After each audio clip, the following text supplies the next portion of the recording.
On today's episode, lingerie is better when you can eat it. Don't get your babysitter pregnant. And we are training to be astronauts. And don't overthink it. Sex is definitely a workout. Today on Advice Unfiltered.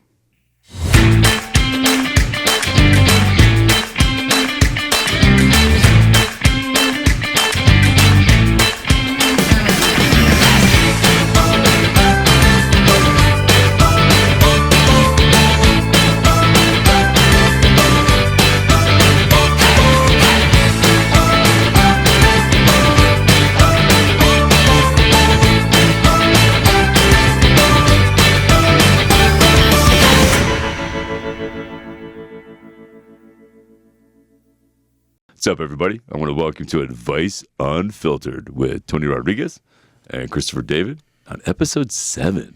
Episode 7. Episode 7, bro. Look at us. So proud of us. Cheers, bro. Hey, cheers. Cheers. Episode 7. Cheers. Here's the fruit juice and Coke Zero. Coke Zero. Waiting to be sponsored, Coke. And fruit juice, whatever. Yeah, right on. All right. So, first of all, thank you for joining us. We're on episode 7. So, we appreciate you. If you're anywhere on one of these, Facebook, IG, TikTok, this is the behind the scenes. So, in a really great way, we do this so you can ask us questions, you can join in, you can get shout outs. And on top of that, obviously, people email us in questions, which is fantastic. A couple updates coming your guys' way. The website's being built, so it should be done this week. And then what you'll be able to do is actually go onto our website and then submit your questions to make it easier.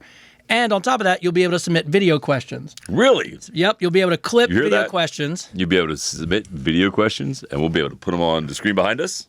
Yes. Right? So you put your video question in, we'll have you come on, answer your question. That's right. I do feel like we need to say this, though. I feel like because, I want to let everybody know, listen, this is for pure entertainment. What do people, did someone not get a doctor anymore? For liability reasons, I just want to make sure that we're perfectly clear that we are just two dudes who have a lot of experience in life and we're not professionals in any of this stuff. Like, this is just pure entertainment for fun, right? Oh, yes. So, yeah. So I just want to get that out there. That's our disclaimer. That's our disclaimer right there. Yeah, so we appreciate the questions and a couple good things that are coming up for you guys. First off, over the next few weeks, we'll actually be having some surprise guests who are going to either Zoom in and join us, which is fantastic, so you'll be able to get a little bit different perspective. Yeah. We may go and add a random third guest from time to time, so maybe go to the bigger studio, which will be fun. So those things are coming up, but the most important things are you're going to be able to go right on the website, submit questions. Now, if you want to get your video question up, join the show, one of the things that we'll have to ask, and we're going to ask this multiple times over the next couple episodes, if you love the episode, please just share it. You know what I mean? Yeah, like right now, you people watching us live, please share this. Because that's how we get the followers, right? So just share this. Go to your little click button at the bottom of your thing there and push the share. And if you go to our podcast on any one of those websites, Spotify, iHeartRadio, YouTube, Amazon Music, Apple Podcasts. Apple Podcasts. Like I said iHeartRadio. I said that right? Yeah. Make sure you like and subscribe and share that too, right? Yeah, it's funny when people do that on their YouTube, and now you get it. You're like, hey, don't forget to click, don't forget to like, don't forget to subscribe, don't forget to share. I used to make fun of you for that, but now we're doing it, right? Now we're doing it. So it's how it works, right? Like, if you want more, we want to give you more. Just make sure you do your part. Right? Oh, that was nice. Let's clip that, and that's a ringtone. That's a ringtone right there. Yeah. So, and then the other nice part is P.O. Box is being set up. So if you want Chris to sign your books, and we appreciate that. We've had people want to send us merch and T-shirts. Yeah, well, talking about that, it's a nice lead-in, man. So we have. I got this a couple weeks ago. Caroline Keller, if you're watching, I got your picture. I just wanted to show everybody. Give a little thing here. Yeah, right? Look at that. It's pretty cool, right? It's pretty cool. My first art piece. You know what I mean? So Caroline, thank you. And we'll have that P.O. box set up. And if you guys want to send anything else, and we're humbled. Yeah, it's fun. Thank you. Yeah, it's fun. It's cool. Look, I look at it as fun. Yeah. No, it's very cool, man. Who would ever thought? You know what I mean? Like it's very, very cool, right? Hey, let me show it one more time. And we have to set up a P.O. box. Spend some time on this. Because we love you, but we just can't have you sending stuff to our house. Yeah, I just can't send stuff to my job. You know what I mean? Like we did. But we're going to set the P.O. box up. You guys will be able to mail stuff. If you bought my book, yes, I will sign it. And I appreciate you for the support and believing in me and buying my book. Yeah. It's pretty amazing, right? Chris will sign it, throw some cologne on it, rub it on himself, mail it out to you. No. I will sign it. Make sure you put your return thing on there, and I'll mail it back to you. Yeah. It's awesome. Yeah, that's what I'll do. Not rubbing your book on me. Well, we get more book signatures that way. I get paper cuts that way. I cannot tell you how many times I've seen social media. It just blows my mind with people being like, "Oh, I wore these socks and some guy paid $500 for them." Or you see people. It just blows my mind. Yeah, if you pay for the postage, I'll definitely sign it internationally. Yeah, I mean, look, we appreciate the support. So, all right. So, with that being said, episode 7, we got 6 in the books. Like, share, subscribe. We really appreciate the following. We appreciate you guys chatting with us and sending us stuff, which is awesome. No, we will not send you money for the person who wants to draw pictures of us and no, and send us checks and go, "What's your bank account?" I'm sorry, we don't happen. No. We don't do that. And to all you people who have fake Chris accounts, and we say it all the time, not to fall for the fake account. But I'm going to give you cheers. You know why? Because you guys help us promote the show. So if you're going to steal Chris's, first of all, don't do family shit because that's horrible. Yeah. But if you're going to steal Chris, do us a favor. At least tell people to follow the podcast. Yeah. Follow the podcast and tag me. Yeah. Well, I was telling you that one. In fact, they're on here watching. I Love DILFs or whatever. Oh, there you go. The girl stole the video. Stole the video. But she tagged me in it. And she got 2 million views on my video. Here's the ironic part: is I posted the same video, different music, right? It shows you how music makes a point, right? Different music. I posted the same video. I got maybe 120,000 views, maybe. This girl steals my video, puts Lana Del Rey on it, and it's got 2 million views, and it's the same video. But no, hey, listen, as long as you tag me in it and you promote the podcast, I have no problem with. It's free advertising. Yeah, it's all we ask. It's pretty funny. Yeah, free advertising. We've kind of leaned into it, but we just ask you to be respectful about it. Are there any fake Tony accounts? I'm not looking. I don't even want to know if there is. That's a good question. I don't know. I'm not looking. I don't even care. You can create all the fake Tony accounts you want. You'll find, if you go back far enough, I mean, all the way to the 90s, you'll find plenty of pictures of me online from, modeling and magazine stuff. Tony was the model. He was Mr. Delaware there. Mr. Delaware. Tony was Mr. Delaware. You'll find lots of pretty naked photos of me somewhere if you find them. And if you're going to start a page, all I ask is just share. That's all I ask. Yeah, there's naked pictures of Tony out there, people. I didn't say naked. I said pretty close. Pretty close to naked pictures of Tony out there somewhere. Scantily clad, as the people say. Yeah, I pray to God there's no naked photos of me out there. There's no coconut leaf kind of deal. Coconut shells. No, there's none of that stuff. But it's too funny. No, if you find them, just make sure you tag me in them and let's and tag the podcast. If you find any of me, don't tag me in any of them. I don't want to know. I don't want to know. There's a moment that I know exists where I know a picture was taken, and this is this has to be 2000, and I remember it because I remember in the middle of this whole thing that was going on, someone snapping a photo, and my instant thought was, I wonder if that's ever going to get out. And you're talking 25 years ago. Yeah. Somewhere floating, somebody, and I know the people that were there. Yeah. And every now and then I'm just like, I wonder if they delete. Please delete. I hope they delete it. I'm so glad they didn't have photo camera. They didn't have camera phones when I was a kid. Oh, it'd be awful. That'd be terrible. Could you imagine? So real quick, somebody asked a question. Yeah. The name of my book is It Was Never Just About Me, and it was the #2 bestseller. To answer your question, you can find it in a link in my website. No, we need to do next week. Let's just put the book here. Yeah, we should put the book there. Yeah, so people know. Yeah. And then the other thing is, you could share it to people. I think, if I'm not mistaken, another cover. Oh, is that new? Another. I'm on a cover of another book. Yeah, Deacon is the name of the book. That's and that was a solid photo. It was a solid photo. It was nice. Pretty cool. Me on a motorcycle. Yeah, me on a Harley. Yeah, I think it was pretty awesome, man. Yeah, the book's called Deacon.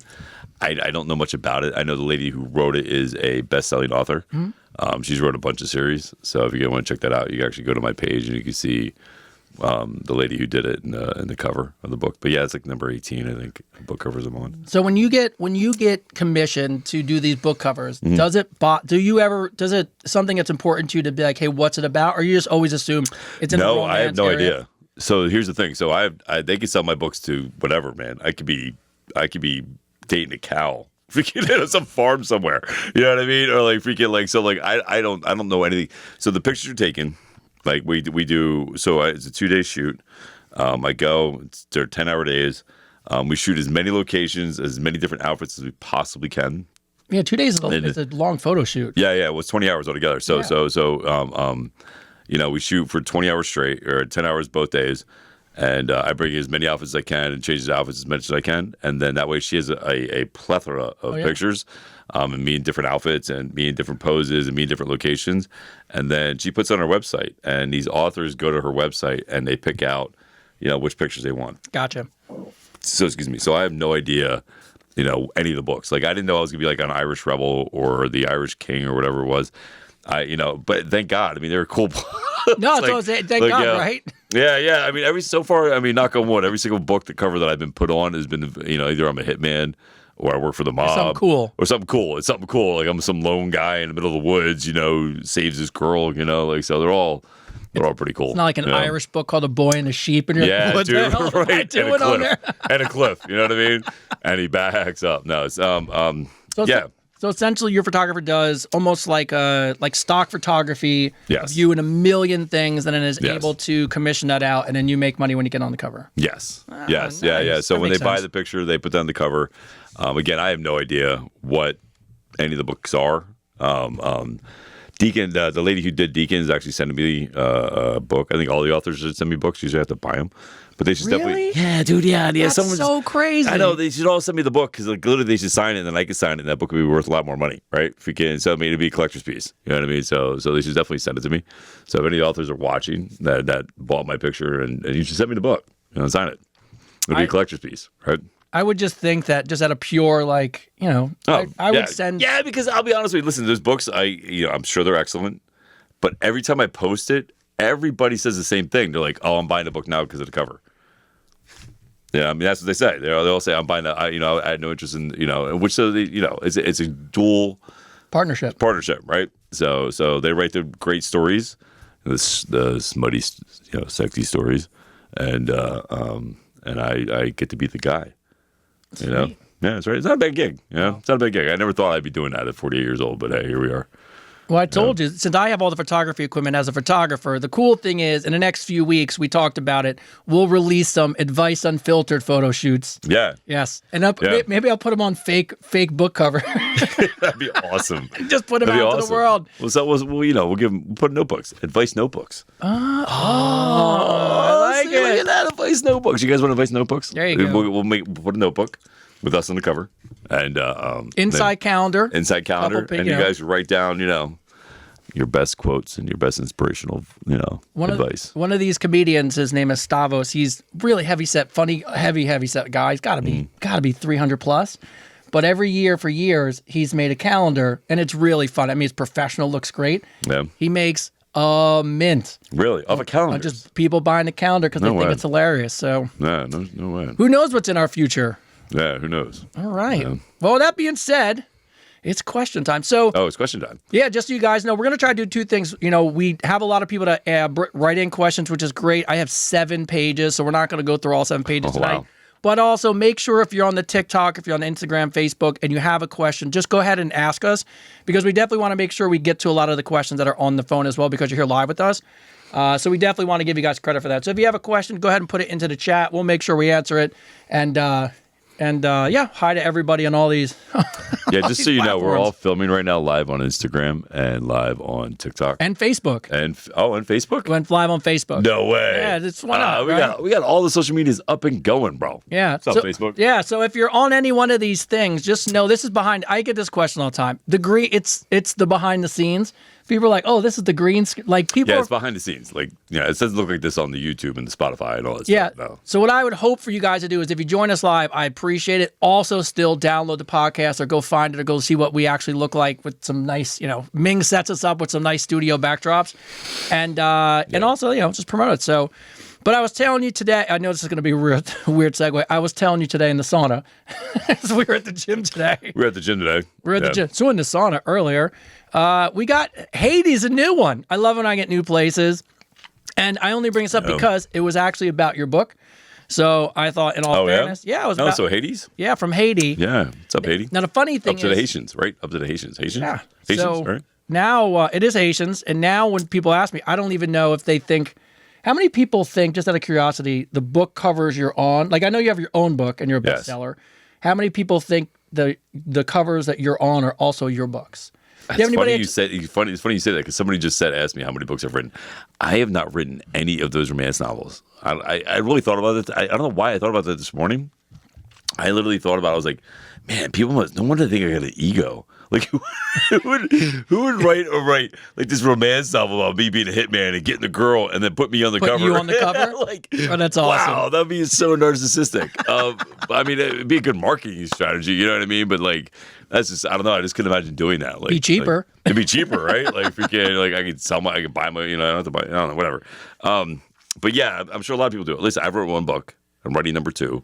It's an autobiography. It was never just about me. Is the name of the book, The Journey That Saved My Life.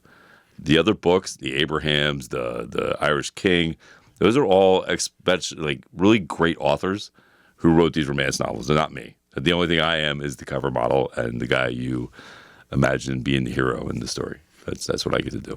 All right. So so I'm going to ask you a question. Daphne asked this from Haiti. I hope it's from your book. In your book, you talk about returning to your spirit mind and following your inner voice, whether that's intuition, the universe, or something bigger. Does Superman still tune in these days? And has it led you into anything recently that even a personal trainer couldn't bench press through? Really well thought out question. So wait, I don't understand the question. It's been again? So realistically, what she's asking is, you talk about your intuition, you talk about return to your spirit.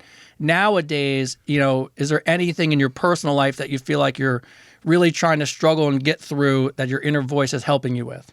Oh, so here's the thing, right? So, everybody thinks that like meditation, right? Everybody thinks, if I meditate, I can find my Zen spot and the world's going to be all at peace, right? That's what they think. But even Buddha himself said that it's a myth, right? Because the moment you get out of meditation, all those things that caused you the anxiety, the depression, the worry are still there. Yeah, they're still there. You know what I mean? You just had a moment of peace. So even though I've healed, right, and I've done a lot of work to combat and come up with these new ways to live a better life and to have a better mindset, it's an ongoing battle. You know what I mean? It's an ongoing struggle. So when I tell people they're going to lose weight, right? Especially when people are really like overweight, I ask them, I'm like, how much time did it take you to gain that weight? And usually they'll tell me like, 5, 6, 7 years, right? So you have to give yourself that same patience and that same understanding that it's going to take just as equally, maybe shorter amount of time to get better and healthy, right? To change those habits. You have to give yourself the same patience. So even though I'm in a great place mentally in my life, and physically, like I'm really good. I still have those constant battles in my head. I still have those. Am I good enough? Did I do everything I should have did today? Did I say the wrong thing?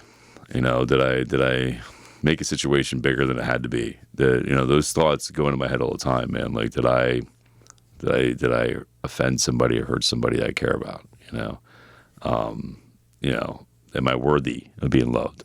There's all thoughts like that I still combat in my head. Like, I was talking to somebody the other day, and she's like, your podcast is going to make it. Things are going to happen in your life. Things are going to change. Like, we've talked about this. Like, I feel like we're on the brink of something great happening. Yeah. You know what I mean? Like, we're on the verge of something really spectacular happening with everything in my life and Tony's life and everything else. Like, and I she made the comment about it, and I was like, yeah, well, if we can, we'll see what happens. You know what I mean? And I was kind of self-deprecating a little bit, and they asked me why. They're like, why are you self-deprecating? Like, everything you've done so far, you've done. And I'm like, it's still a constant battle in my head. Like, it's just still a constant battle. So even though I found a place where I'm happy, it's still work. It's still work to do. Yeah. So I think it's the biggest fallacy is that everybody thinks, you're going to get this spot and everything's going to be rainbow and sunshine. Everything's going to be perfect. The birds are going to chirp. Little deer's going to walk up to me and kiss my hand, like Disney. That's not how life works. It's not how it works. It's work. You know what I mean? Like, it's something you have to constantly do. And again, the biggest thing is learning, knowledge. Yeah. Like, the more you learn, the better it is, right? So even if it's something minute and small a day, something new you've learned, you've already bettered yourself, Yeah. Well, we talk about all the time. It's it's accepting the fact that you're a work in progress and really falling in love with that. Yeah, the journey. Yeah, you're always there's a friend of mine goes to therapy, and she had said to me one time, she said, I found out what I struggle with the most. And the therapist said, you're always focused on the end of the journey and not the journey itself. Yeah. And when you get to the end, you're going to realize there's just still more journey. Yeah, there's still more to do. It's just no different. It's no different than like learning martial arts. Everybody's like, oh, I'm a third-degree black belt, but really all you did was get halfway up the mountain. Like there's still so much more to learn. And I think it's where we make the biggest mistake, is we think we since we've learned this chapter in our lives, then we're good. We don't have to work anymore. And that's not the case, man. You have to constantly keep learning. You have to constantly keep moving forward. And it always goes back to simple basics, just like martial arts. It goes back to simple basics, like getting up in the morning and counting 10 things to be grateful for. You woke up today. You got roof over your head. Your dog sitting next to you. Everybody you love is healthy. Your car's running. You got food in the refrigerator.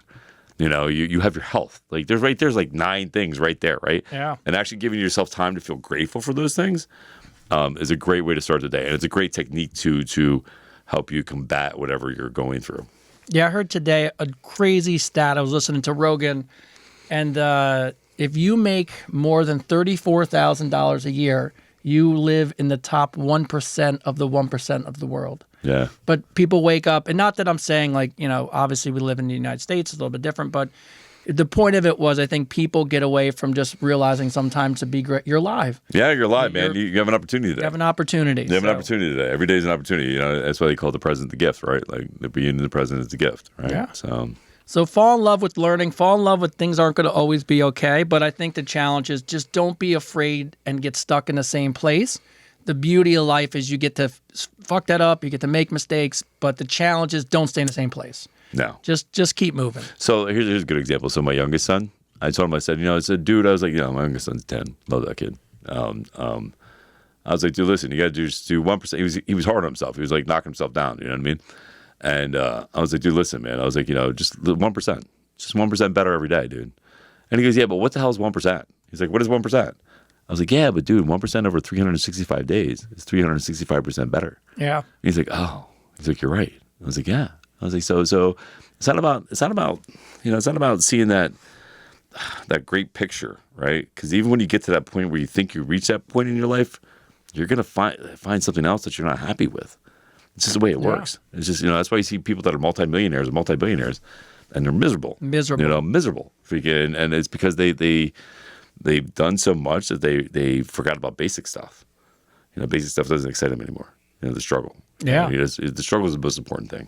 It is. You really do. That's why more people statistically struggle in life when you're wealthy than people who don't, because people who don't have struggle in their life wind up struggling. We're going to struggle. Yeah, you'll find a problem. Yeah. So, all right. So Megan from New Jersey, what is something? What's up, New Jersey? Jersey in the house. Jersey in the house. What is something you think we have lost in today's society that you wish that we could get back? The family.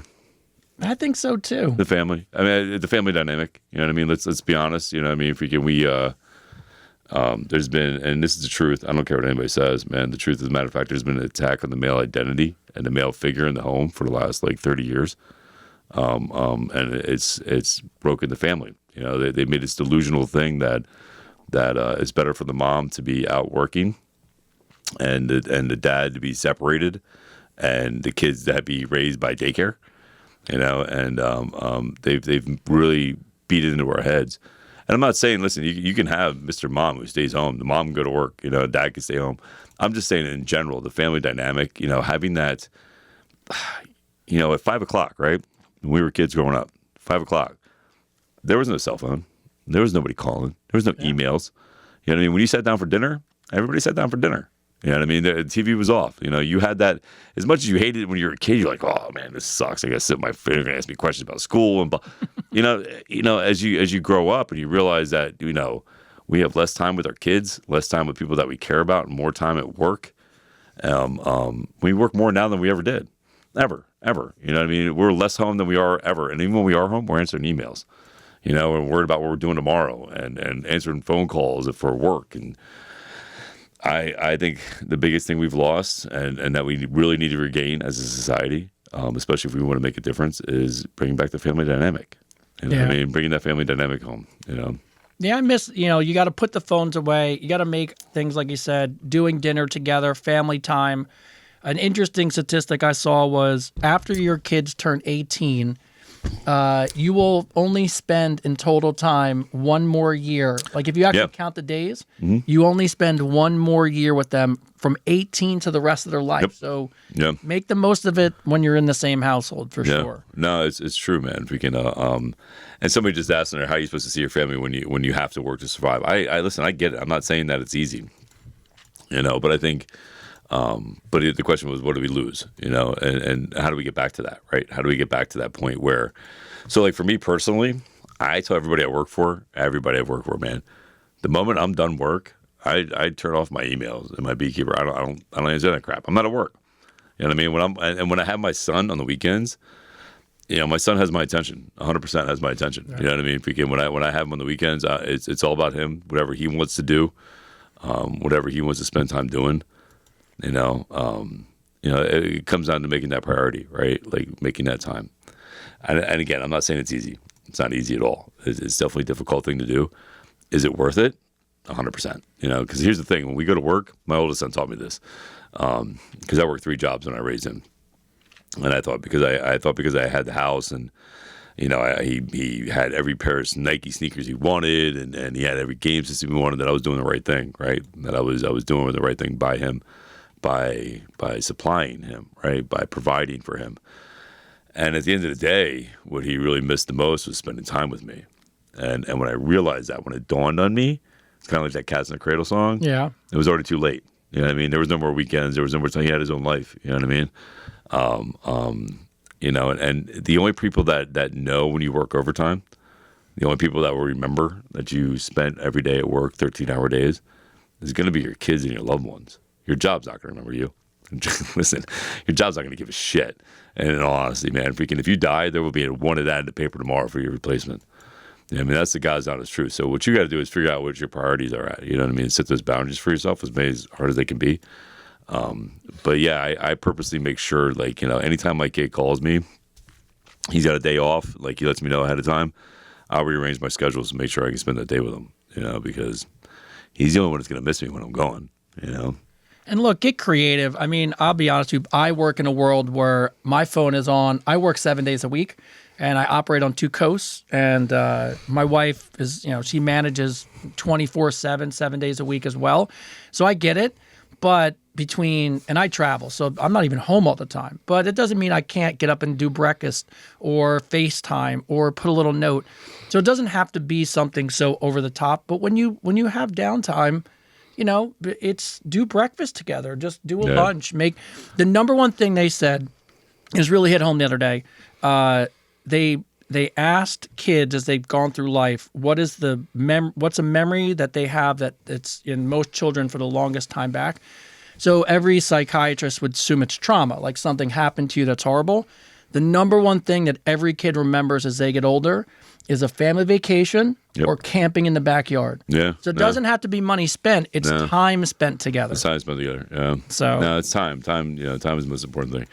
And I just want to make sure, because this is the second time I've seen this today when I did it live. I am not married. This ring is a dragon ring, and it's on the wrong hand. Like, everybody keeps saying I'm married. I am not married. I've been divorced for 10 years.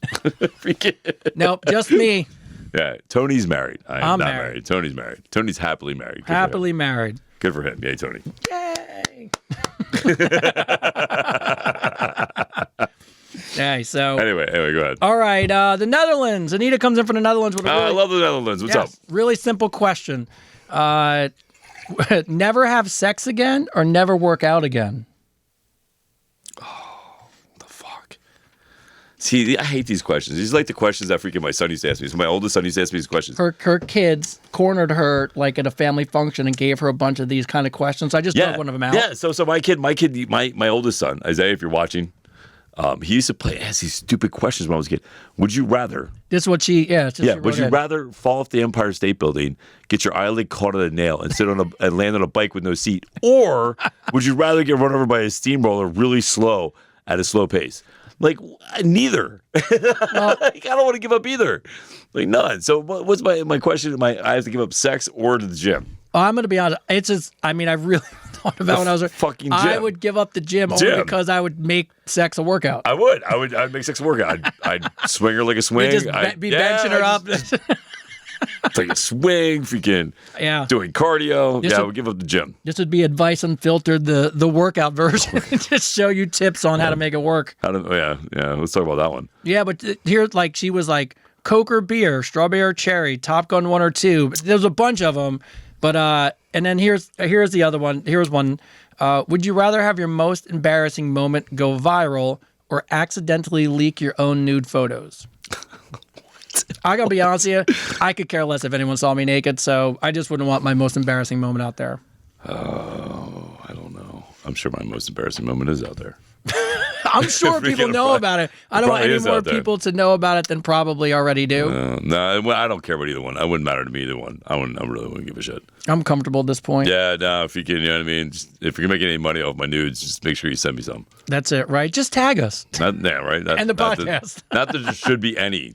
Again, we talked about this. Don't be sending dick pics, people. No. No. Obviously we would give up the gym, but we figured out which probably, all right. So, we'll get our regular Connie, who's probably on there. Oh, Connie's watching right now. Since we already rolled into sex early. How often do you think about sex? Is it true? Like, you ever hear the statistic, a guy thinks about sex every, like, whatever amount of minutes? I never think about sex. Never. I don't even know what it is. I'm a born again virgin. I have no idea what sex is. It's true. Yeah. I don't even know what it's I don't know. It's very hard to get him to talk about it. You don't realize before we get on the show how much coaxing I have to do. Yeah. I'm like, what? What is sex? I have to Google it. I was like, oh my God, people do that? That's disgusting. Like, what is that act? It's disgusting. Let me put a sheet between us. My kids were immaculately conceived. Well, here's a funny thing, and I'll put a little twist on this question. So you're a trainer, so you obviously train people, especially men of all different ages, right? Yeah. Mm-hmm. I would probably guess that me and you, it's probably more times than we would admit in a day, which is a lot, so it's fine. As men get older, that you train in the gym, and they tend to have lower testosterone levels. Yes. Do they tend to think about sex less and have less libido? I would think that's true, right? No. No? No, I don't think that's true at all, man. I don't think it's true at all. Real quick, I am not 60. I am 48 years old. Whoever said that, go sit on something and bite it. I'm 48, man. Who fucking thinks I'm 60? Go get some glasses. Anyway, do I think they think about sex less? No. I think from the time we hit puberty, we think about sex like it's like breathing, right? Well, it's built into us. Yeah, it's built into us. I think men freaking and women, enjoy it, right? Freaking, it's something that they enjoy to do. I mean, hell, you got to look at freaking like what is it? Who's that golf guy? Palmer.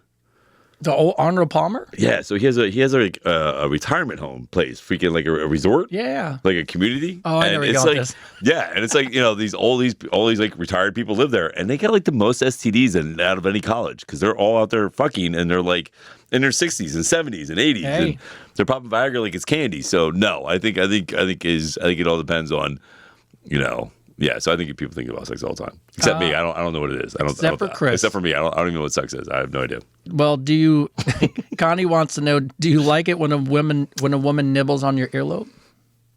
No. I don't think so. Well, it doesn't really. No, it doesn't do anything for me. No. I mean, I'll go with whatever, but I don't really. No, don't nibble on my ear. Don't fucking, no.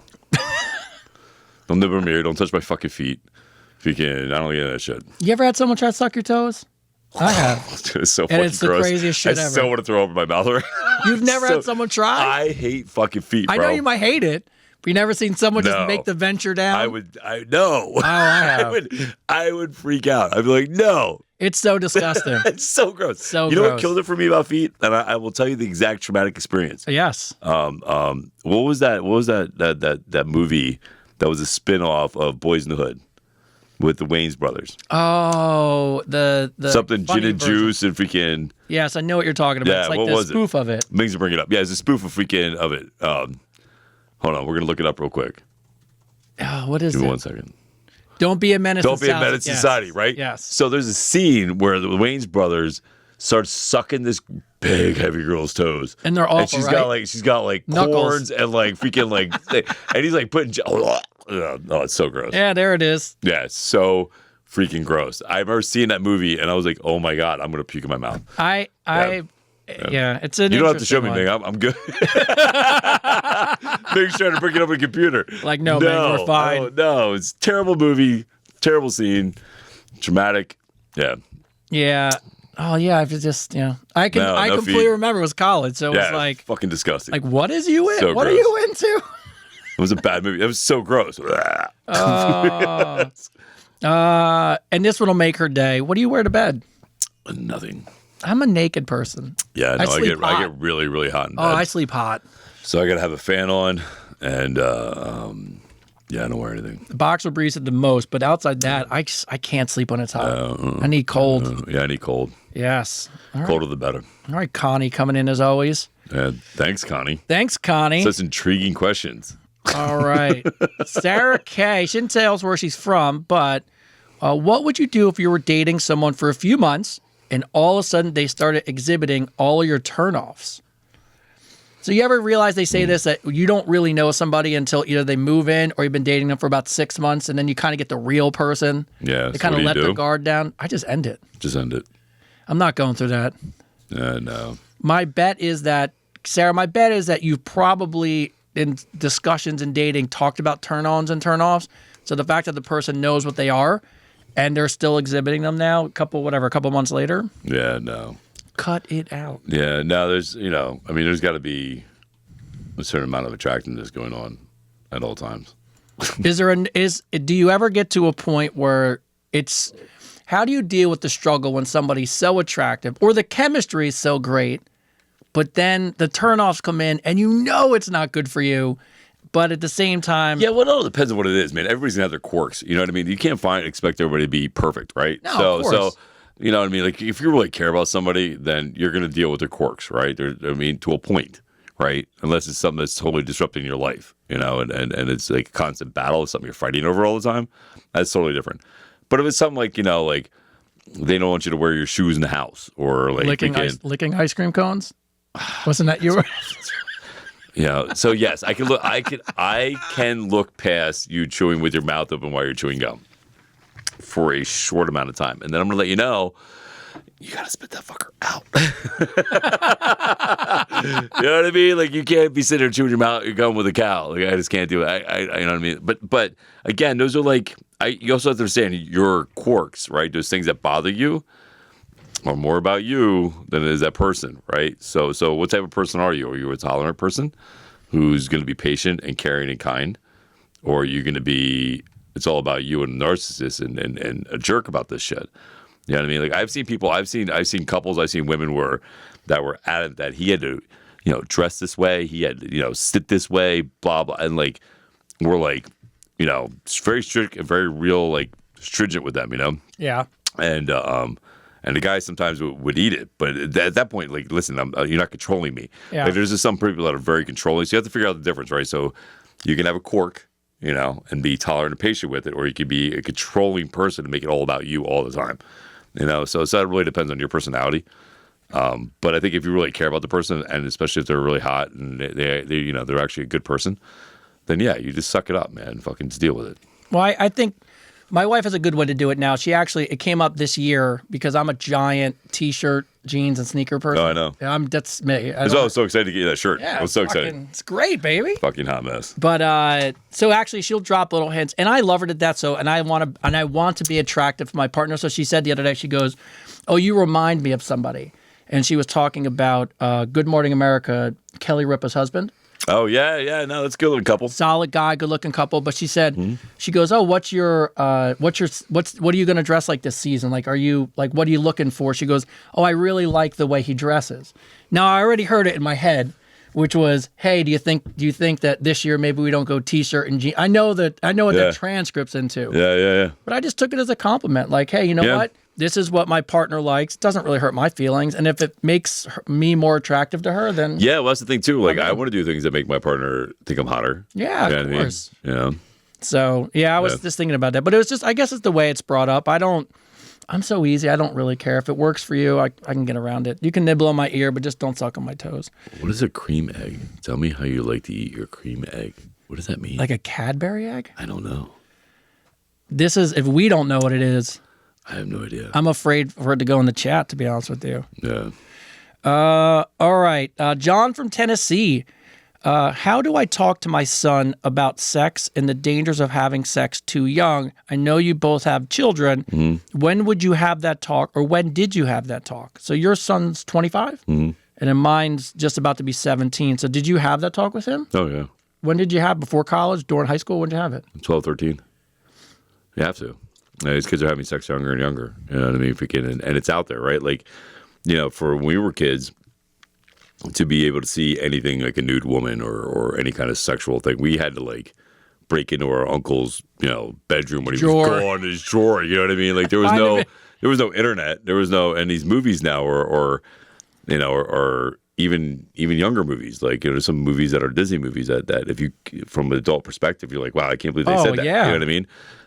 So these kids are growing up faster than ever, right? So especially girls and boys. So I think it's very important because, listen, school's going to have it anyway. Schools have it like 4th or 5th grade now, right? So the school's going to have it anyway. So your job as a parent is to make sure that they feel comfortable with you to talk to you about it, because they're not going to want to talk to you about it, right? My oldest son, I remember having a conversation with him, and I was telling him before he went off to college, I was like, dude, listen to me, man. You're a good-looking dude. You play football. A girl's gonna, and you got a whole future ahead of you. I was like, a girl's gonna want to latch on to you, bro. Like they see prospect. You know what I mean? So be smart and wrap that Jimmy before you do anything. I was like, I don't care how drunk you are, you wrap it. And he's like, Dad. I'm like, listen, it's not just about you. it's about me too. Yeah. I'm too young to be a grandfather. So for me, do me a favor and wrap that fucker. I'm not 60 yet. Yeah, I'm not 60 yet. Jesus Christ. Yeah. No, I thought it would be I have a lot of fun conversations with the kids. I'll teach them about not getting catfished. I sit them down, talk about don't send dick pics. But I dropped the ball on this one because my wife came to me and was like, "Hey, I found something in our son's backpack. I think we should talk to him." So I was like, condoms? "Yeah, condoms." So That's I cool. was like, at least he has them. At least he has them. But here's the thing. So I'm like thinking in my head, "Oh, this is cool. We're just gonna sit down." I must have game planned this talk out for Did you ever run it through your head? Way too long. It would have been way easier to have the conversation, and then all of a sudden, my wife put me up to it, which was fine. Like I should have been able to have it, and then like a week and a half later, she comes in. She goes, "You didn't do it, so I had to talk with them." And I go, "How'd it go?" She goes, "I broke down crying in the car." That is so funny. He has an older stepsister, and then that side of the family had to talk and gave it to him. But the one thing I can appreciate about him, he's very honest with us. So he's like, "Hey, I have them, but I don't do it." But my thing that really I think works for him is my mom was 16 when she had me, and 17 when she had my brother. So he thinks about that, and he's like, I can't imagine. Yeah, no, my oldest son said the same thing. When he went off to college, he was 23. And he goes, man, Dad, he goes, because he gave me a hard time. And I tried to explain to him, like, you're my first, right? You're my first kid. And I had him when I was 23 years old. And we all know, there's no handbook. No. And I mean, you're just trying to do the best you can, And he was hard on me about it, and he resented me for a little bit of things, as he got older. And then I'll never forget, he called me from school. And he's like, Dad, I can't imagine trying to raise a baby and do everything I'm doing right now and holding 3 jobs and blah, blah, blah. I'm like, yeah, it's a little different, man, when you're in the real world, and you see, how hard it possibly can be. It's a humbling experience. So I think him seeing me, understanding everything I did really helped him, and I've always been honest with my kids. Like, I'm completely honest. Like, if they ask me a question, I'm honest with them and I tell them because there's no reason to lie. I own everything I've ever done. And they're gonna find out anyway. And I'd rather them trust me, right? So the one thing that matters the most to me is the one thing I own that's mine from the day I'm born to the day I die is my word. And I want my kids to know that if they ask me something, no matter how hard of a question it is, that they're going to get the truth from me. So but it's a good conversation to have. Yeah. Well, my son had that conversation because as he got older, I actually had talked to him probably when he was about probably like 10, 11, 12. And I said to him one day, he had made a comment about why me and his mother had gotten divorced. Or annulled, which I'm glad, by the way, it doesn't even exist, which is even fucking better. But wipe that shit right off the books. But so technically, I've never been divorced, which is awesome. That's awesome. But he said to me, I asked, I said, well, do you want to talk about it? And he said no. So he became 14, and this started the whole thing about him living with us. But I told him, and I think, and he said to me as he's gotten older, this is the big difference between him and his mother. I told him straight up, I was not a good person. Yeah. Like, I just mean I could have been a better husband. I could have been a better person. I am to blame just as much as your mom. It didn't work out because both of us sucked at the relationship. Yeah. But I never, in the years he was a kid, ever said anything bad about her. Where the flip side was, I got beat up like every Oh day. yeah, no. If you can, I got blamed for everything. And to this day, he tells me as he's gotten older, he's like, I just appreciate that you're honest. So when you tell me something, I believe it. Yeah, well, that's the thing, right? So that's the other thing that matters most to me, right? Because like when it comes down to the end of the day, the only thing that matters to a kid is that they can feel safe, and the only way they're going to feel safe is if they can trust you. Yeah. And listen, I get it. Sometimes you don't want your kids to know, that you were that chick that was out getting bagged in the car, freaking doing rails in the bathroom with some friend, freaking doing. I get it. Like you want to be Susie Homemaker or or the Brady Bunch or whatever you want to call it. But being honest and being real with your kids gives them a honest choice to make a choice in their life, right? And it also helps when they're going to need help. They know they can come to you because you've been honest with them, so it makes it easier as they get older. Yeah. Mm-hmm. Yeah, so... Yeah, absolutely. Tyler from San Diego, California, going into fitness. San Diego means whale's vagina. Love Anchor, man. Yeah. Stay classy. Stay classy, San Diego. Stay classy. How do I manage the right amount of weighing myself? The scale never seems to be heading in the same direction, and a lot of times it's discouraging. So what's the question? So it's about weighing yourself. So, look, if you ever, I did this when I went through this phase. I think I lost like 50 pounds right after my first marriage got over. Mm-hmm. And I tracked it on one of those apps. And the craziest thing is the trend goes down, but it's not a straight line. It's a little, goes up, it goes down, goes up, goes down. So here's the thing about the scale, man. Like you can't live by the scale. No. Don't live by the scale. You can't, because it's going to fluctuate. You're going to gain muscle mass. You're going to lose inches. Here's the thing. So the first 3 months, it's not so much about watching the scale move, right? It is literally about watching your endurance and your stamina and your energy levels rise. Yeah. Right. Those are in the first 3 months. Those are the things that are going to change. Your energy level, your stamina, your endurance, your strength. Also, another thing, it'll increase. You got to keep in mind, especially for the first 3 months to the first year, it's about how you feel. How do you feel? Do you feel more energized? Do you feel like you're getting stronger? Do you feel like your stamina is getting better? Do you feel like you are waking up more energized and ready to go to the gym? Because again, it took you 5 years to put that weight on, right? So there's no such thing as a quick fix. Even with Ozempic, there's no such thing as a quick fix, right? So if you want to do it right, then you have to pay attention to what your body's really telling you, not the scale. Right, because the scale is going to fluctuate. You're going to gain muscle mass, which is going to, look like you gained weight and you didn't. Yeah. You're going to lose inches, in certain areas, and you're going to gain inches in other areas. And so again, I always tell people I never put them on the scale right away, ever. Especially when they're first starting out. My first job with you when I train you is to get you liking the gym. Because if I get you, because that's the toughest battle, right? The hardest thing. I tell people all the time, man, it's not the workout that's hard. It's making that choice to get up and go to the gym. That is the hardest thing to do, right? Because you can think of freaking every excuse under the sun why you don't want to go. I'm too tired today. I work too much. I got to get up tomorrow morning. Blah, blah, blah, blah. Excuse after excuse not to go.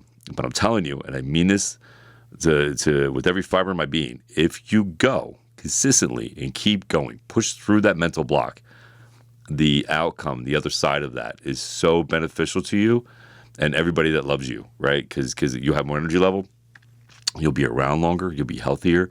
Like for me and Tony, I know it's like keeping up with our kids. We like to, like I said, I have a 10-year-old, so I like being able to get on the ground and play toys with him and get off the ground and not take an hour to do that. You know what I mean? So there's just things that are really important. So the biggest thing for you is not fuck the scale. Throw the scale out for the first year. Throw it the fuck out.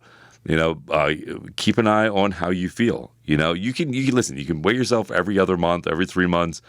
That's fine. But if you do it every day, what you're doing is you're causing the fact that you're actually gaining weight because you're I can't think of the word.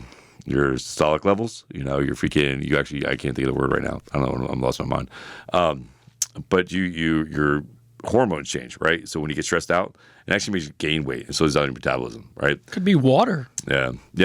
Listen, if you're a woman, you get your period. The week before your period, the week after your period, your weight's gonna fluctuate. Yeah, crazy. You really need to be in a good mental place to be good enough to weigh yourself every day. And I would tell you, even for me, like right now, between March going into April, I'll be in a cut, which is fine. But even for me, I'll weigh myself once a week on Wednesday, and I don't really pay attention to it, except for the fact I just want to see over time a trend.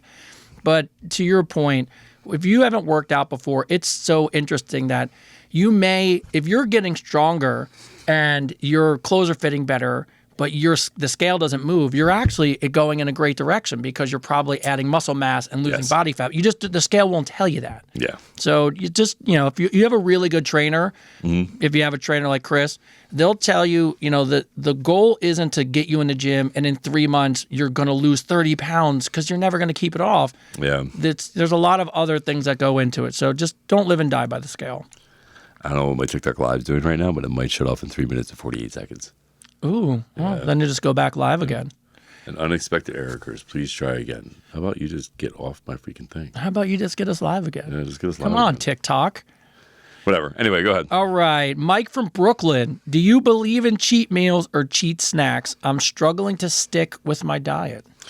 Yeah. I mean, again, here's the thing, right? So you have to, for the first 4 or 5 months, you have to stick to a strict regimen. You have to. And the reason being is because it takes 30 days to create a habit, right? So if you already set yourself up for cheat days, you set yourself up for excuses is what you're doing. You're what you do is if you go, it's like quitting smoking cigarettes. I'm only going to have a cigarette on my lunch break. That's where it starts. Yeah, that's where it starts. So the next thing you know, you're having a cigarette you're having 2 breaks a day now. Now you're having 3 breaks a day. Now you're stressed and you go home and you're going to smoke a cigarette at home, you know what I mean? Those are all things so if you're serious about it, if you're serious about, weight loss and fitness and everything else, then what you have to do is, at least for the first 90 days, is be on a strict eating regimen. I don't even want to call it a diet, just a strict eating regimen. Reason being is because you're going to spike your metabolism, right? You're going to make your body run more efficiently. The moment your body starts running more efficiently, your metabolism will burn fat even when you're resting state. That's when you can have a cheat day, right? When your body already starts running efficiently, you can have that day, and what it is, you want to get to a point where you're so consistent with what you're eating that you're not going to want to have a cheat day. Yeah. You're not going to want to have it, and then when you go to the gym, you have the consistency at the gym. You want to have that consistency of being able to do stuff and not, give yourself the excuse. Yeah, a lot of people don't realize if you're good, let's say, and this is where a lot of people fail in fitness, if you're really good Monday to Friday, which most of us generally can be, you have, your schedule's pretty regimented, so it's kind of easier to stick to a little bit of, hey, meal.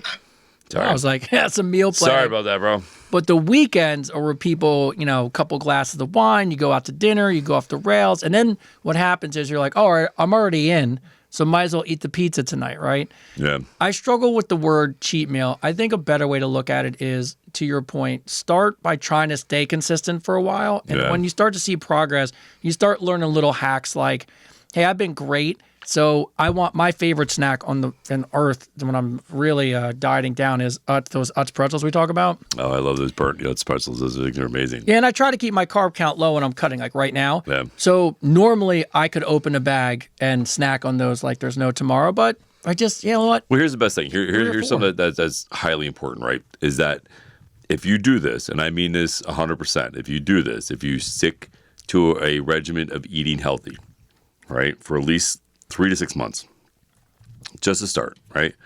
If you do that and you get your metabolism running efficiently and you get your workouts done efficiently and you're doing this, right? Those days won't even be called cheat days. No. You won't feel guilty about it. You won't have to have like this, oh, well, you know what? Today I did this, so I'm going to be able to eat this. Yeah, you know what I mean? In fact, attitude. you'll be able to sit there and go, you know what? I'm going to have this, and I'm going to eat it, and I'm not going to worry about it because freaking I'm going to go to the gym tomorrow anyway, and I'm going to work out anyway. And when I get up, I'm going to have my 6 eggs and my protein shake. Yeah. And You know look, what I mean? when you have a tough workout, like now I start running a lot, like, and I start, putting in the miles. If you get into a good habit, you're going to come home and you're going to be like, I don't actually want those things. So No, you don't, because it feels like you defeated everything you did. Listen, once you start eating clean, eating healthy, I guarantee you that you will feel so much better that when it comes up for you to have that stuff, you'll notice when you eat it that you feel like shit the next day. Oh yeah. I can tell you, I can tell my clients when they come in the morning or when I see them in the evening what they ate during the weekend or the day before or whatever. I can honestly tell you. And they always like, oh, freaking, I was like, I know. Yeah, what did you have to drink? Oh, I had 6 vodkas, freaking 2 days ago, and blah, blah, blah. Like, it affects your body. Like, it does. And you'll get to a point where you don't want to. You don't want to. You don't want to feel like that. You don't want to feel like that. You know what I mean? It's no different than when you quit smoking cigarettes. Like, when you quit smoking cigarettes, you can't even stand the smell. You can't even stand the smell of a cigarette anymore. Like, you don't want to even be around it. The same with eating bad. Like, you're going to look at it, unless you're smoking pot. If you can be like, I don't want that. Claire from Richmond, Virginia. What was your first time like? I'm 27. I'm still a virgin. And the older I get, the harder it seems that I want to let go of this virginity. Am I being a fuddy-duddy? A fuddy-duddy. What was your first? Do you remember your first time? Oh, yeah. Was it, by the way, my first time? No, actually, no. I don't remember my first time because I'm a virgin. Oh, that's right. I don't know what sex is. I called the girl the wrong name. That's fucking awesome. I'm so excited. That's fucking awesome. The names were, I just remember You called her the wrong name. It was Melissa and Michelle. I can't remember the order. Like, I can't remember who I was dating and who was the ex, but I definitely slipped and said the wrong one in excitement and then got that weird face. And then I flustered and then I didn't know what to do. Yeah. And so it was short-lived, but there was follow-up. But it was, Yeah. I never forget the look on her face going like, did you? And I'm like, I just was like, I don't know what you're talking about. Yeah. I remember my first time. I mean, listen, here's the thing, right? So it depends on you. When you feel comfortable with the right person. You are getting at that age where you're at 27. So like if you plan on having kids, it's something you might want to experiment with. But again, it comes down to personal preference, man. Like, I'll be honest with you. I think there's 3 things in this world that God gave us that we get to enjoy. One of it's food. 2 is traveling, seeing this planet that He created, and 3 is sex. Yeah, I mean, those are 3 like guilty pleasures, right? So like freaking like it's like those are 3 things that you get to do that's fun. So it really depends on you. I'm not going to tell you to lose your virginity to anybody. I'm not going to give you. Listen. You want to keep it. You want to cherish it. That's totally your prerogative. At the same point in time. I like chocolate cake. So I'm just saying, I like my desserts. So I love you like a fat kid loves cake. Yeah. No, I mean, it's just it's one of those things. I would question whether, well, it could be a couple of things, right? It could be religious, which if that's what you believe in, that's totally your thing. Mm-hmm. It could be that you just haven't found the right person, which could happen. And the third one could be that maybe it's the way you feel about yourself or the way that you feel about being naked. Like that could be a thing. Mm-hmm. But look, it's the time when the time's right. The time's right. Yeah. But if it's anything about you personally or how you feel or how you feel about yourself, I definitely think you should find someone you're comfortable with or find someone to talk to about those things. Somebody wrote, every day it won't rot your teeth. True. It won't rot your teeth. And it won't make you fat either. It's a good weight loss. Yeah. All right. So best cardio out there. Yeah. Mm-hmm. All right. So let's see. All right. Let's see what we got going on. Yeah, people are like all about it. Like, let's do it. Everybody's like, oh my God, where do we find the virgin? They're like shocked that you're a virgin. You're going to stop getting mail now. Yeah. Like, what thought he likes legs over people's heads? Like, what's going on? Oh, Jesus, here we go. Lauren from Madison, Wisconsin. What is the most ridiculous fitness trend that you've tried? I've tried them all, but do any of them really work? I'm going to let you know honestly. I've tried the shake weight, and my latest shake weight. And my latest is, and I hate this one because this one drives me crazy. You know what the shake weight is, right? Yes, but this one's even worse. Show me, Tony. What's the shake weight? It's like I'm clip it. Oh, it's like great. I'm skiing. He's like, woo! Hey, what's up, Dr. Rich? What's up, man? We just came out about the shake weight, Rich. That's what we're talking about right now, the shake weight. But here's the one that really kills me. She goes, I've tried the shake weight, and currently I'm trying the sweat girdle. The sweat girdle. Yeah, have you ever seen that? Yeah. That is the craziest thing that women, I blame the Kardashians. Here's what I tell people all the time, man. Don't buy it. No, listen. I had somebody come in and ask me, remember those belts that used to shock your stomach? Oh, yeah, the ab belts. The ab belts used to shock your stomach. I remember somebody came in and they go, man, thank you, Dr. Rich. You just said I was the best trainer. Shout out, Rich. Yeah, shout out Dr. Rich. Majaris, right on. I'll see you tomorrow morning at 7 o'clock. No drinking tonight. But those weight belts, those belts that you used to have that would, shock your stomach. Almost bought one. Yeah, well, here's the thing, man. I would tell somebody asked me about that. And I said, I'll be honest with you. I was like, do you see it here at the gym? Do you see it? No. Nope. Do you see the sweat girdle at the gym anywhere? No. The reason being is because it doesn't work. All it's just a fad. All of it's a fad. Listen, the only thing that truly works is moving your body, using weights as resistance, and eating. You are what you eat. There is no such thing as like skipping. You can't skip it. There's no fallacy about it. There's no quick fix. Like I had somebody tell me the other day, like, oh, my doctor said I can get in shape if I just work out 15 minutes a day. Bullshit. He's just telling you that because freaking, if you do 15 minutes a day, it's better than doing nothing. That's all he's telling you. But if you really want to get in shape, then you have to spend at least 45 minutes to an hour at the gym, every day, at least 4 or 5 times a day, or a week. I'm sorry, 4 or 5 times a week. And that's the truth. Like, if you really want to get in shape, you have to make a choice, like you do anything else in life, and stick to it. And what are my thoughts on intermittent fasting? I think it sucks. I told you I had 5 days is the longest I've gone. Yeah, no, I think intermittent fasting, unless your diet's really fucked up, and you're eating like pizza at McDonald's and shit food every fucking day, then yes, I absolutely agree. You need to reset your gut, and get your probiotics and your gut health better. Absolutely. But if you're just looking to lose weight and you're looking to be in shape and stuff like that, then you have to feed the machine. Your body's a machine, man.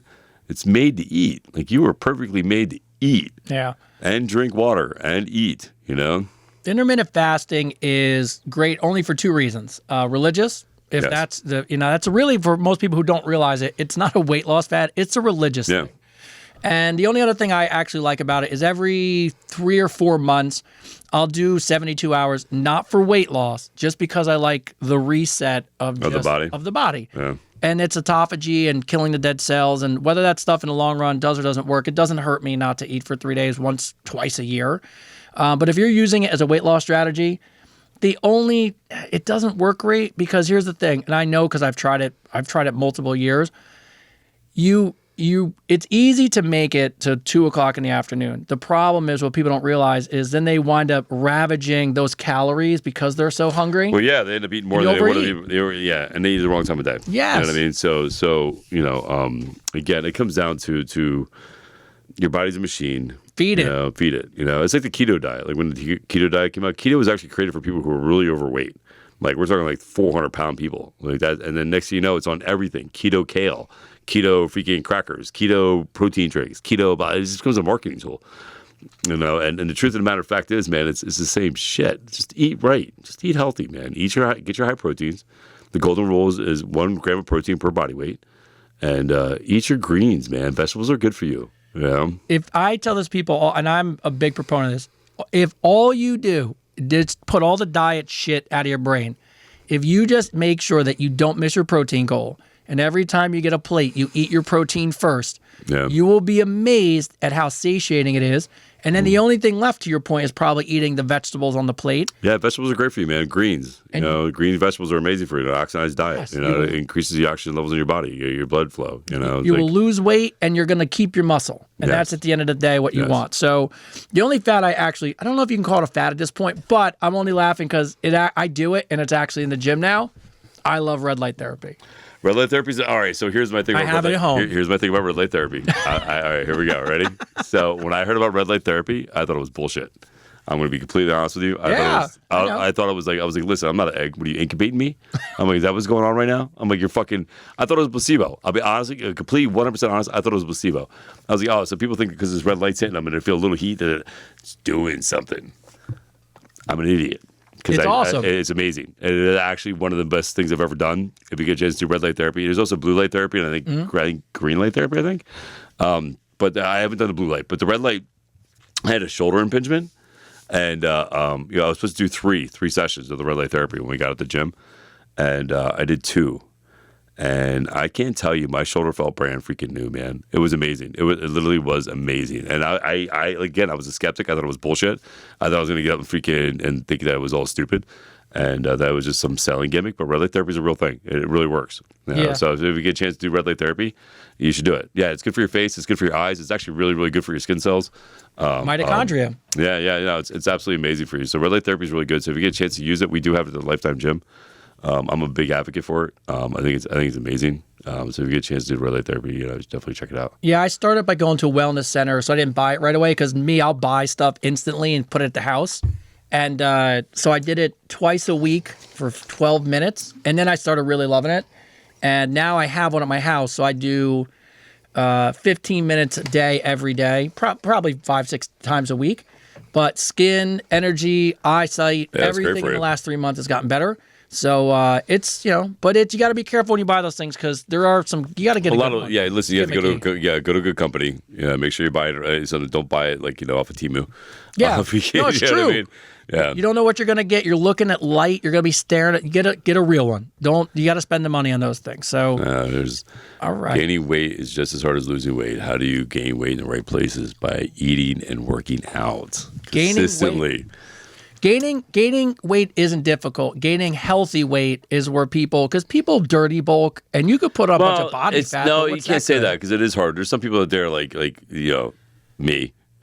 Drinking so for me to put on weight, say the heaviest I ever was 198. That's the heaviest I ever was, right? Okay. For me to hit that, I was eating 6,000 calories a day. Drink a gallon of milk, baby. I was actually getting up at 3 o'clock in the morning, taking 2 scoops of peanut butter Ripple ice cream with the protein powder at 3 o'clock in the morning because your body starts rejuvenating itself at between 1 and 4 after you hit deep REM. And I was drinking that, and I was actually drinking a half a gallon of eggnog. Yeah, that's what I'm saying. For the fat calories. For the fat calories. Yeah. Freaking so it's 2 different balances, right? It's hard to lose weight, yes. Is it harder to gain weight in a healthy way? I think so, right? Because you literally have to eat a certain amount of calories, a certain amount of protein, and you have to be religious with it. Yeah. Because otherwise what's going to happen is you're going to put all this weight on, and then when you go to cut back down to look healthy, you're going to realize, you're going to go back to, you're going to put on 30 pounds and 26 pounds of it's going to be body fat and 4 pounds of muscle. And then are you really any better? Well, that's why bodybuilding is a sport. I mean, that's why it's a sport, right? Because it's not easy. It's not everybody can do it. It's so difficult. Yeah. That consistency. Not everybody can do it. No, definitely not. Lucas from New Orleans, why is everyone so obsessed with being famous? Do you think I should go on dates with girls who are influencers as jobs? I'm in my late 20s, and the people that have been DMing me for dates, when I ask them what they do for the living, they say they're influencers. So if I don't know. So when you go on a date with somebody at this age now, and I think I have to go back a little bit, but obviously occupation, job, career, what you want to be in the future is a conversation piece. Yeah. How would you view it now if you asked somebody what they did for a living and they were an influencer? Good for them. I'd say, listen, if they're paying their bills and they're, are able to work. And, here's the thing, though. I think sometimes, so if you really wanted to know somebody, and you're talking to them outside, you don't know they're an influencer, don't go look at their page. Don't. Don't go look at their page. Get to know them personally, on a personal level. Because if you look at their page, you're going to make it some kind of assumptions. And a lot of people that post stuff aren't like me, where I don't put any thought into what I'm posting. It's just really who I am, and I really just say what's on my mind. A lot of people put a lot of effort into what they do. And they put up a fake facade of who they are. Well, they're trying to be somebody for the audience. They're trying to be somebody for the audience. They're trying to build like this character. So if this guy's actually talking to people outside of their social media, and they're saying they're influencers, then I think you should be okay with that. Get to know them on a personal level outside of their influencing, and then let that slowly creep in later, right? Yeah. And then just make sure that it's a. It depends on what you want to get out of a relationship. I don't think there's any bad job. I just want to make sure somebody has a legitimate goal or something come out of it. Because if we're going to build a life together, I kind of want to know. And plus, at some point, I want to be honest, I do kind of want to see, after we get to know each other, what your social media page is like. Because I got to be okay with it, right? Well, yeah, I want to be supportive of it. You know what I mean? But, there's a lot of people me myself have been in a situation where they get mistreated. Between the reality of who I am and what they see on social media too, right? So, I've already dated people who thought that I needed my social media for validation, and I don't. I do it because it's an avenue to increase what else I want to do in my life, right? Yeah. I don't need it for validation. I don't need people stroking my ego. And I think a lot of people that are on social media feel the same way. I think a lot of people just are creative, right? Yeah. They're artists. You know what I mean? A lot of these influencers are artists, and they create this content that's entertaining and shouldn't be taken too seriously. And it should be taken for what it is. They're mini sitcoms.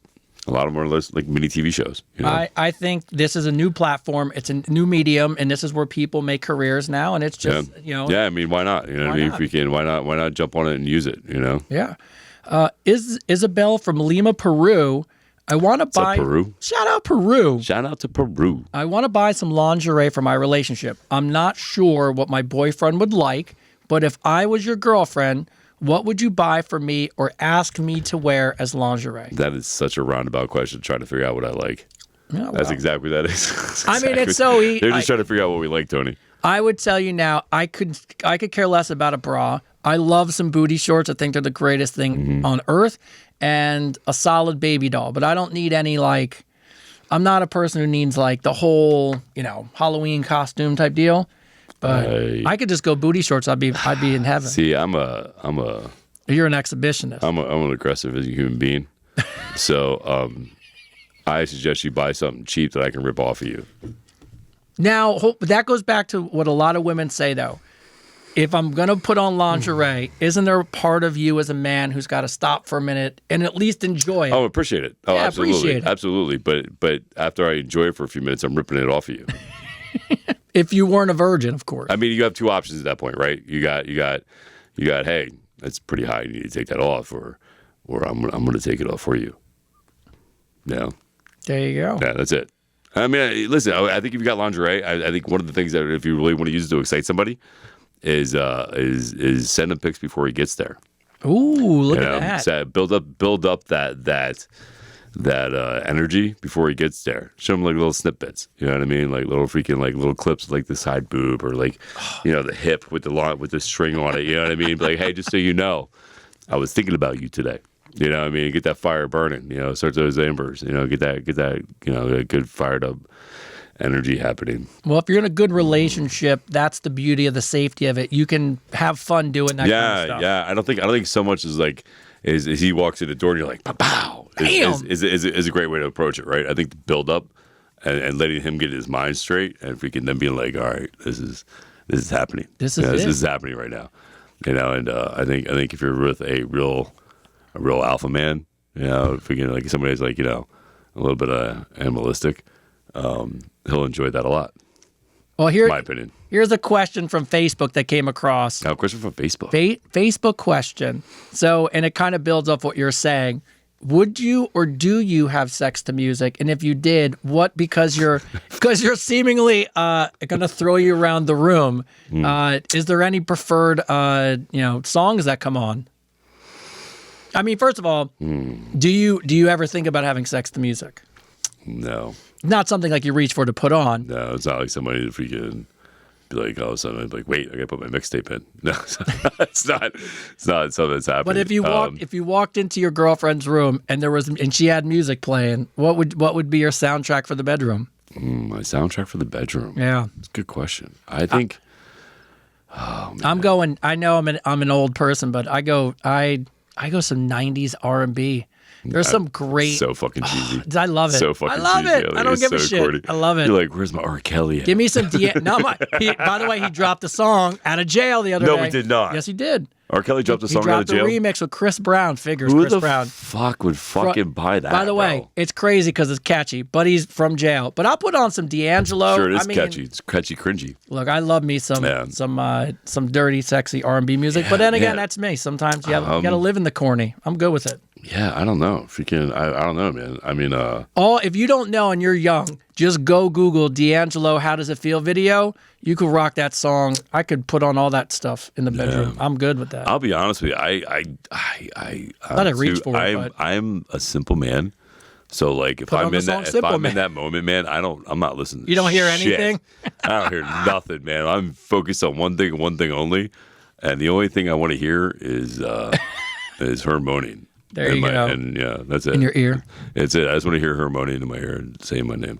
Now that goes back to another great R&B song. Do the neighbors know my name? Another great classic. Yeah, that's the way you know you're in a real relationship. Mika from Tokyo, Japan. It kind of builds into the previous question. What's up, Japan? Hello, Japan. Do men prefer a type of underwear for women? Is that konnichiwa? No. Oh, konnichiwa, bitch. Konnichiwa. Right. Do men prefer a type of underwear for women to wear? I like my boyfriend in certain undergarments, but I've never asked him if he likes me in some. Do you really? I told you I'm a boy short fan, so you could thongs. Yeah, okay. No, I think girls in boy shorts are great. I think thongs are great. I think anything you want to wear that shows a little leg, you're fine with. You're fine with. I think girls in a sweatshirt with nothing else on underneath are hot. You know what I mean? I think if you don't have kids and you get away with that stuff, that's amazing. It's my favorite part of being married is that Christmas time when I get to restock the undergarment drawer and I go and buy all that stuff. It's fantastic. I mean, if you can, you know what I mean? Like, I would think I would want a girl that picked me out underwear and she thought I looked hot in. Yeah. I don't think a guy should be comfortable picking out an outfit that she thinks she looks good in. It's a good look, and if you're gonna do it though, I'm gonna give you guys the caveat to this. Go look at the sizes in the closet in the drawer. Yes, you don't want to do it when you're at the store. Don't just guess and then it doesn't unless fit it's right. a really hot sales lady. I'm just saying, like, and you would have pulled the Christmas was at not a Christmas Story. No, the one with Chevy Chase. Yeah. Christmas Vacation, and he's in the freaking. He's like, and he's got the bra for the girl.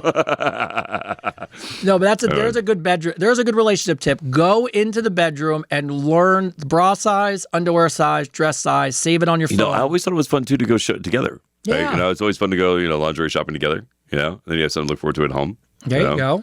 And or if you go, you want to plan the whole thing out to dinner and.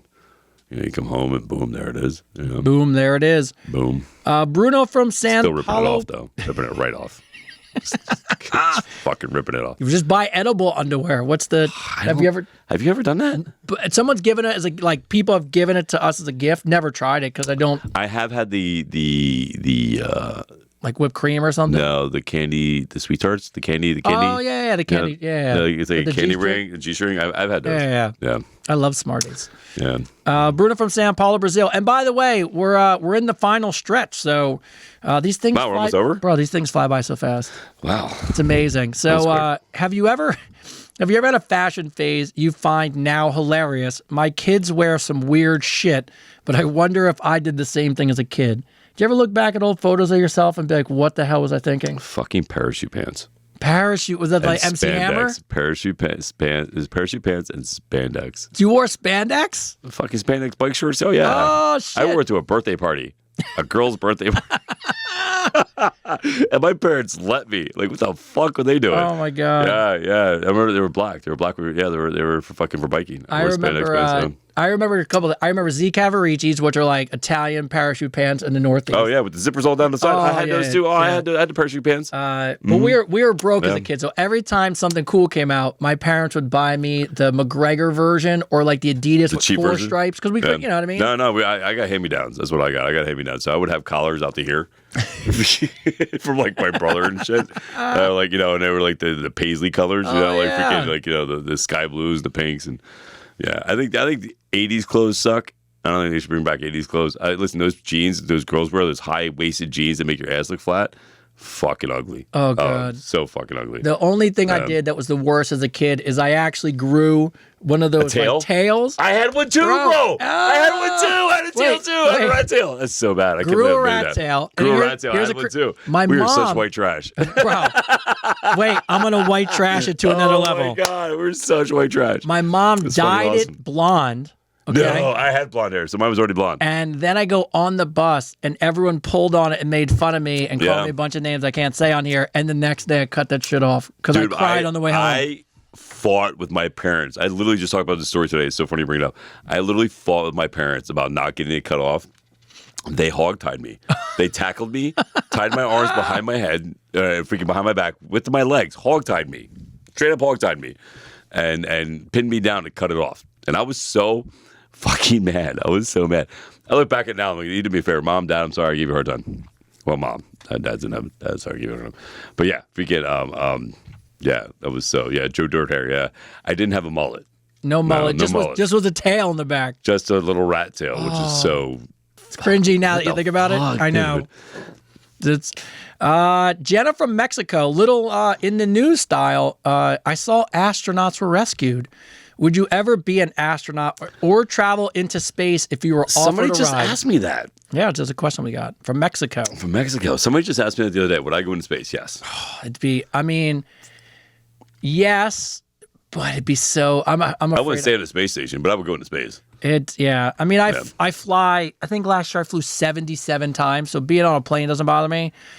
And it's that whole long, I mean, it's got to be so crazy, but...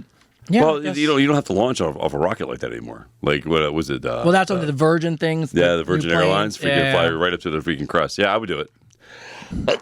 Bless you. One more from in the news, and then we'll finish off with some personal stuff from our guests. Tyler from Wisconsin.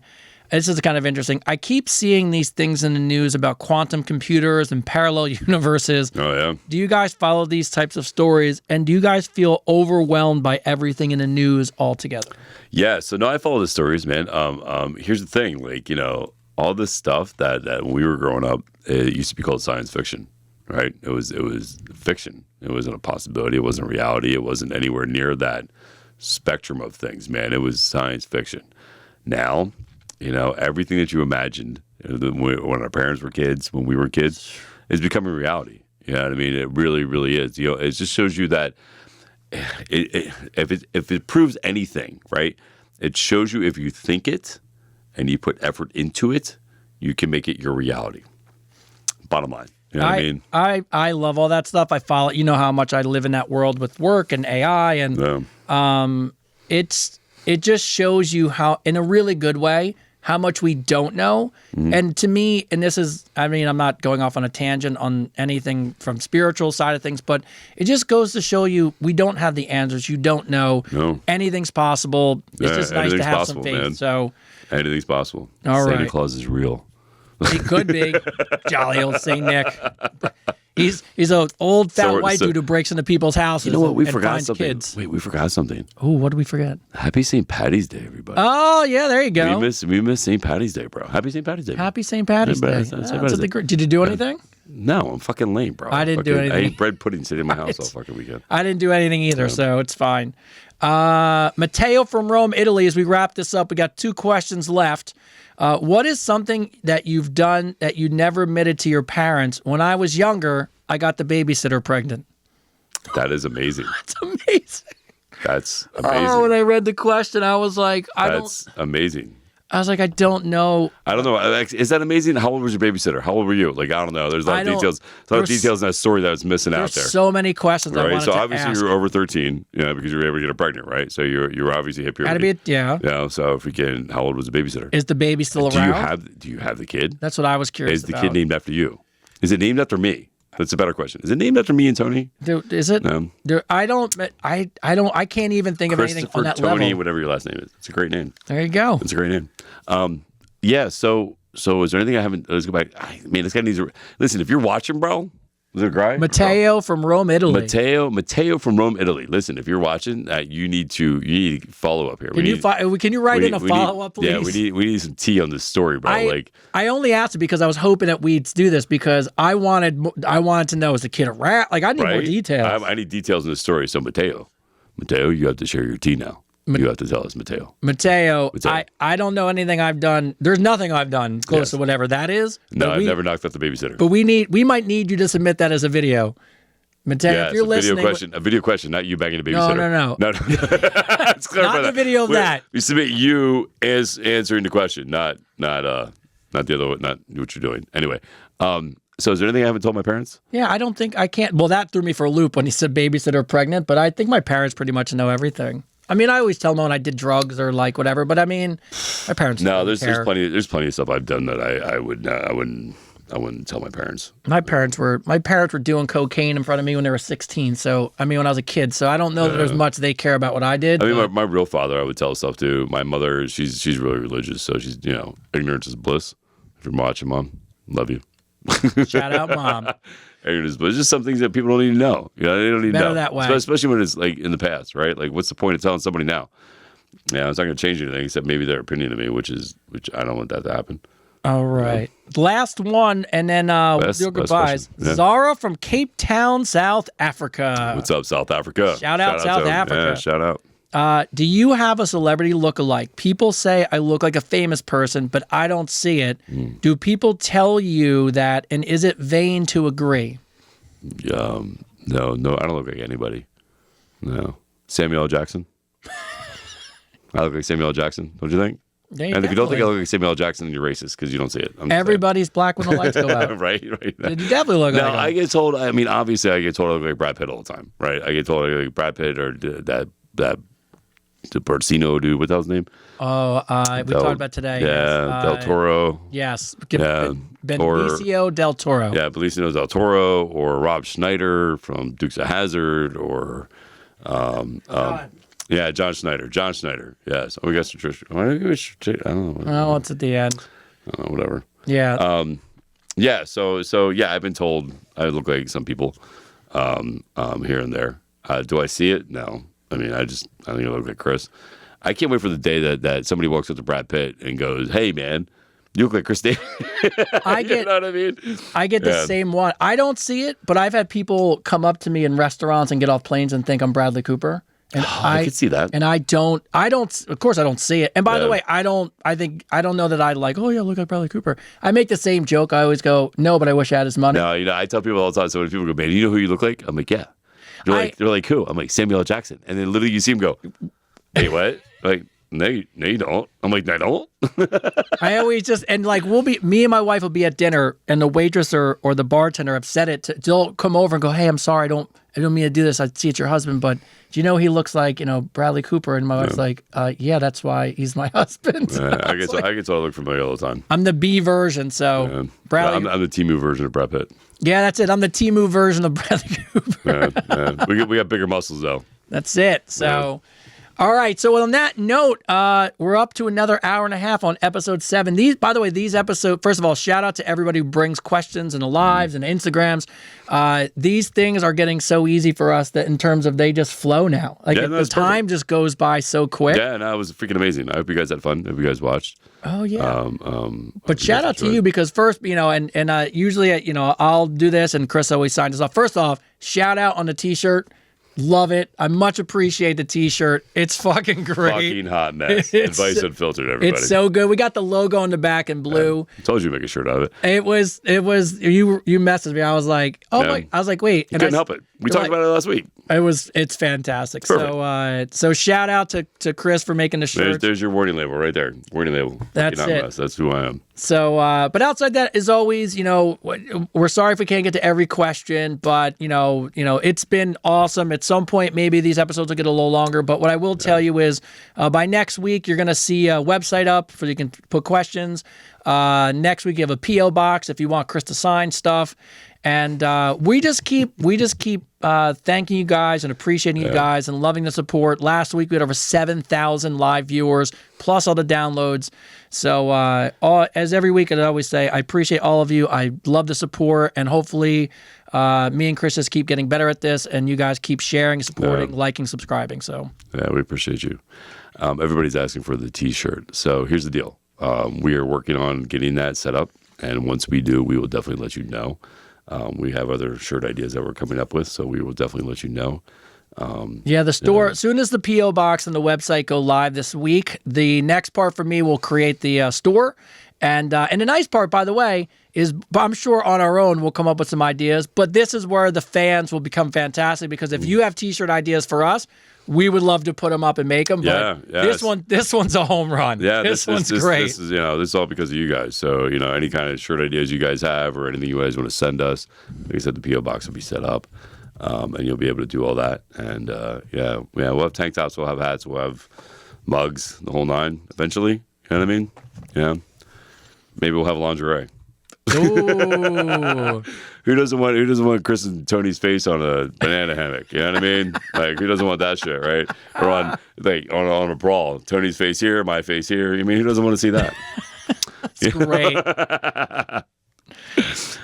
All right. So outside that, Chris, you want to bring us home? Yeah. So listen, as always, man, we want to say thank you for the love and support, and this show would be nothing without you. So we thank you guys for sharing and subscribing and going to our channels on Spotify, on YouTube, on iHeartRadio, on Amazon Music, on Apple Podcasts. Again, this show is Advice Unfiltered. And as always, we believe in you. We believe in the best in you. And signing out for Tony Rodriguez and Christopher David, this is Advice Unfiltered.